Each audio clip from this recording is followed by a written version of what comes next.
Bonjour à tous, bien-aimés. Avant de commencer à partager quelques pensées avec vous, je vous invite à vous abonner à notre chaîne si vous ne l'avez pas encore fait. Cela permettra d'aider nos vidéos à gagner en visibilité et ainsi bénir le plus grand nombre. Merci en tout cas pour votre fidélité, merci pour vos messages d'encouragement aussi.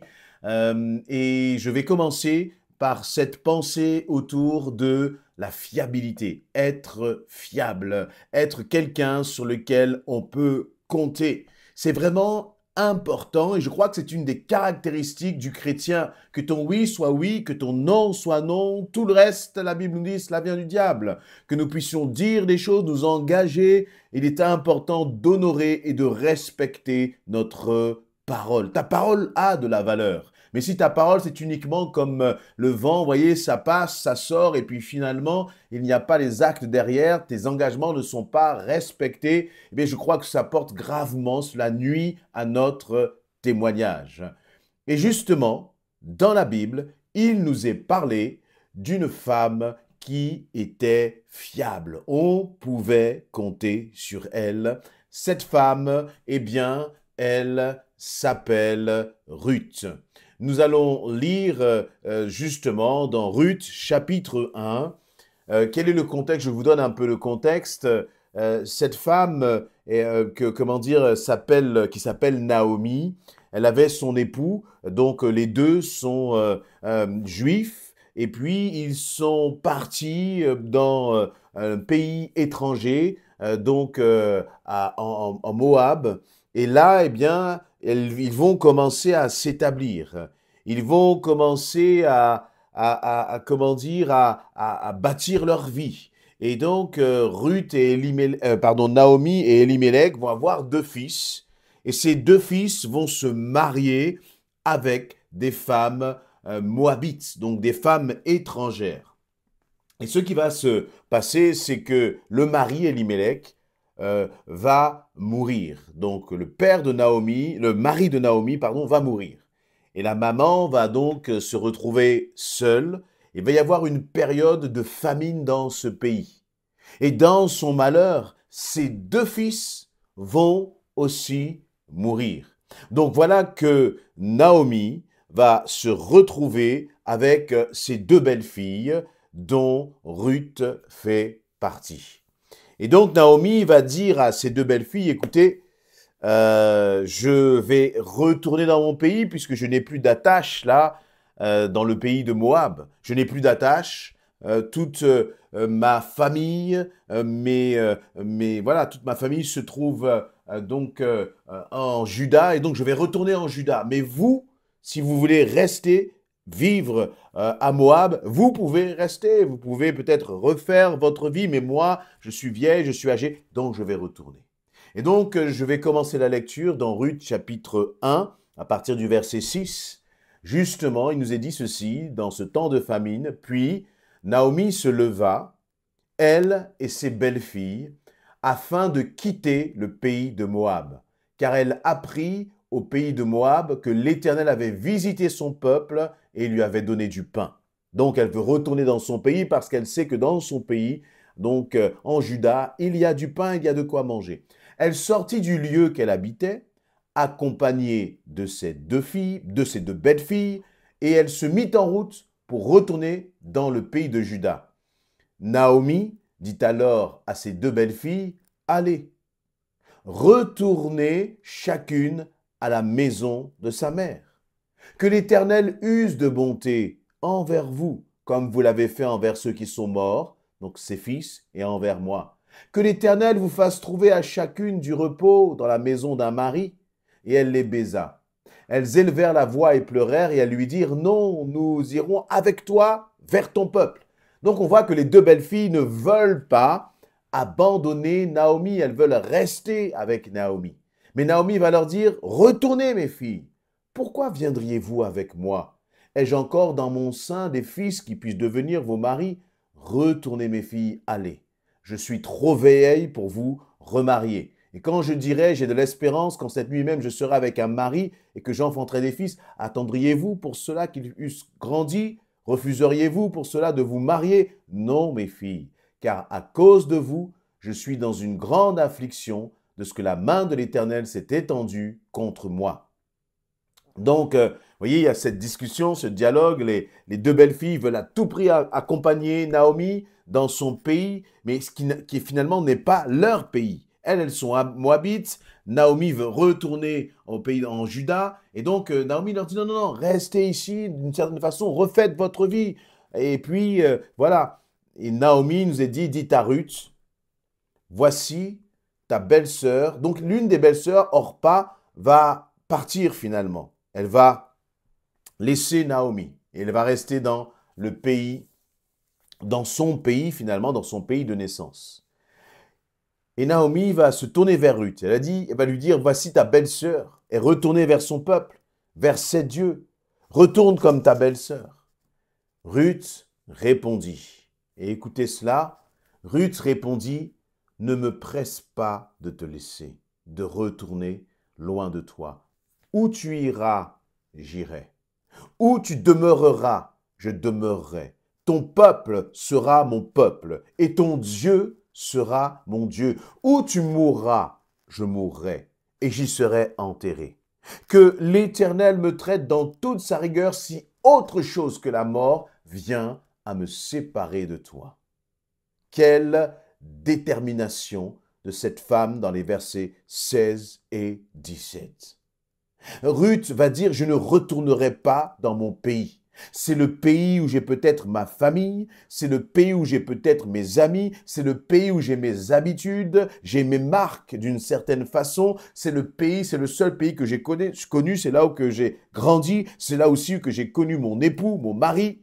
Mais toi, ma belle-mère, partout où tu iras, j'irai. Ton Dieu sera mon Dieu. Elle lui dit ceci, ton peuple sera mon peuple. Elle lui dit, où tu mourras, je mourrai. Là où tu seras enterré, je serai enterré. Et que l'Éternel me traite dans toute sa rigueur si autre chose que la mort vient à me séparer de toi. Mais quelle détermination dans sa déclaration. Et ce n'est pas simplement dans sa déclaration, mais c'est dans les actes qu'elle va poser. Si vous lisez tout le livre de Ruth, vous allez voir que Ruth était une femme engagée, une femme d'honneur, une femme de valeur, parce qu'elle faisait ce qu'elle disait. Il y a plusieurs points qui m'interpellent dans le témoignage de cette femme. Premièrement, c'est que très certainement, ça devait être une bonne épouse. Parce qu'une femme qui tient sa parole de cette façon, son mari est mort. Elle n'avait donc plus aucun compte à rendre à sa belle-mère. Sa belle-mère, même Naomi, lui a dit, mais reste dans ton pays, reste, et puis moi je vais partir de mon côté. Non, c'est comme si cette femme, elle s'était engagée à l'égard de son époux, mais que son engagement allait même au-delà de la vie de son époux. Elle a un sens du devoir. Un sens du devoir qui, bien sûr, impressionne. Un sens du devoir qui est un modèle pour nous aussi en tant qu'hommes. Et bien sûr pour les femmes. Mais pour nous en tant qu'hommes, lorsque nous voyons une telle femme agir de cette façon-là, eh bien nous sommes juste impressionnés. Une femme qui tient sa parole, une femme d'honneur. Une femme qui va tenir sa parole même au prix presque de sa vie. Elle met ses distractions de côté, elle met son propre confort de côté. Mais finalement, c'est en faisant cela qu'elle va arriver dans un terrain, dans une terre promise. Elle qui était étrangère à la bénédiction. Pourquoi est-ce que je dis cela? Elle était étrangère à la promesse de Dieu. Parce que ce n'était pas une juive. Elle était moabite. Mais par son comportement, par son engagement, par sa détermination, par le respect de sa parole, elle est venue à hériter de la promesse qui coulait pour Abraham et pour le peuple juif. Quelle grâce, quelle bénédiction. Et vous, et moi. Vous voyez, très souvent, on va regarder les autres. On va critiquer les autres, on va peut-être juger les autres en disant oui, il s'était engagé, il a dit ceci, il a dit cela, mais il n'a rien fait, il n'a pas tenu sa parole, et ceci et cela, et puis on va en rajouter beaucoup en regardant les autres. Mais la question est-ce que toi et moi, nous avons le cœur de Ruth? Et pas simplement le cœur, parce que très souvent, nous agissons par sentiment, nous agissons par émotion. Et nous ne tenons pas nos engagements. Mais cette femme a tenu son engagement, elle a tenu sa promesse. C'est comme si elle avait gravé sa parole dans le marbre. et elle a accompli ce qu'elle avait dit. Elle a tenu sa parole jusqu'au bout. Parce que c'est par cette femme ensuite que Naomi, justement, a été bénie.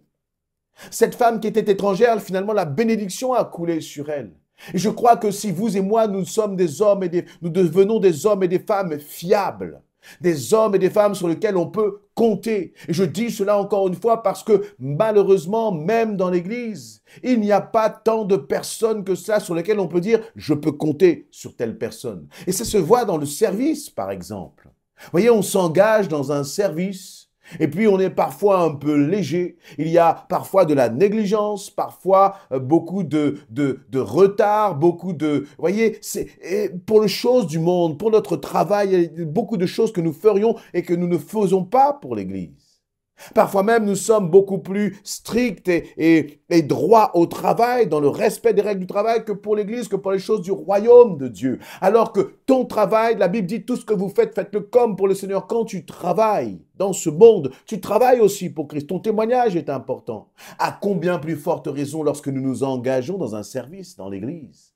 Je ne dis pas que nous sommes engagés à vie, mais je dis que tant que nous servons, faisons-le avec joie, dans la discipline, voyez, dans l'amour. Mais l'amour n'empêche pas la discipline, l'amour n'empêche pas la rigueur. Nous le faisons d'autant plus avec rigueur que nous aimons notre Dieu, justement.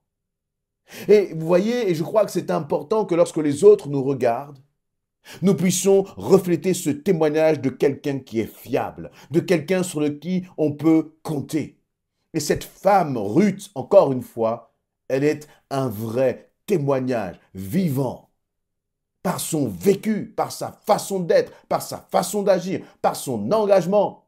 Et vous savez, je le dis presque en souriant, parce que je n'ai pas ce genre de problème par la grâce de Dieu, mais on parle beaucoup des belles-mères, mais elle, en tout cas, elle avait décidé de prendre soin de sa belle-mère. Là, j'envoie un message à peut-être quelqu'un qui écoute cela et c'est compliqué, c'est difficile. Rien ne nous dit que la situation, le contexte n'était pas non plus difficile entre Naomi et Ruth. Rien ne nous parle de leur relation, mais en tout cas, ce qui est sûr, encore une fois, c'est que Ruth avait pris une sorte d'engagement. Et elle a respecté cet engagement à l'égard de sa belle-mère. Ruth n'est pas en train de parler à sa mère. Elle n'est pas en train de parler à quelqu'un qui lui a donné la vie. Non, il n'y a plus de contrat finalement entre Ruth et Naomi parce que le mari est mort. Mais dans le cœur de Ruth, il y a comme ce contrat moral. Voyez, il y a cette éthique.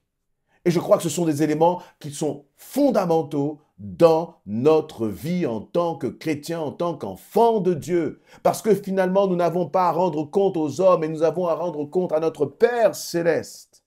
Et pour notre Père céleste, nous devons justement agir avec droiture, agir avec honneur, l'honneur, honneur. C'est un mot qui est important, qui peut paraître un peu désuet, qui peut paraître un peu dépassé, mais laissez-moi vous dire que c'est un qualificatif qui représente aussi le cœur de Jésus-Christ, comme il était le cœur de Ruth.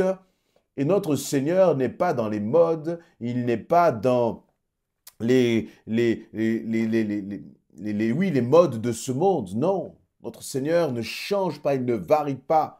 Ce qui était bon hier est encore bon aujourd'hui et je dirais même encore meilleur aujourd'hui parce que nous sommes dans un contexte justement où les valeurs s'écroulent complètement. L'homme s'engage à l'égard de l'épouse et puis au bout de quelque temps, au premier problème avec les enfants, problème avec l'épouse, ils prennent la poudre d'escampette et ils abandonnent tout. Où est l'honneur ? Où sont les hommes de parole dans ce sens-là? Et c'est la même chose, malheureusement, aussi pour les femmes. Où sont les femmes de parole? Je crois qu'en tant qu'enfants de Dieu, nous devons veiller à cela, veiller à respecter nos engagements. Et c'est le fait de respecter nos engagements qui d'ailleurs va nous faire prendre conscience qu'on ne peut pas prendre d'engagement à la légère.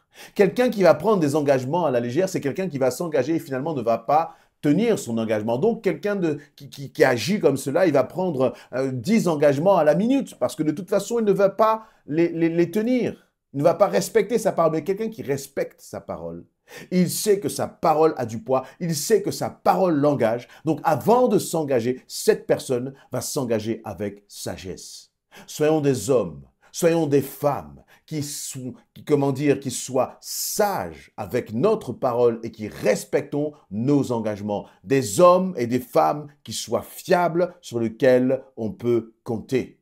Ce n'est pas important si tu peux compter sur les autres, mais je crois que ce qui est important, c'est qu'on puisse compter sur toi. Tu auras des déceptions, bien sûr, mais toi, devant le Seigneur, sois quelqu'un sur lequel on peut compter. Amen.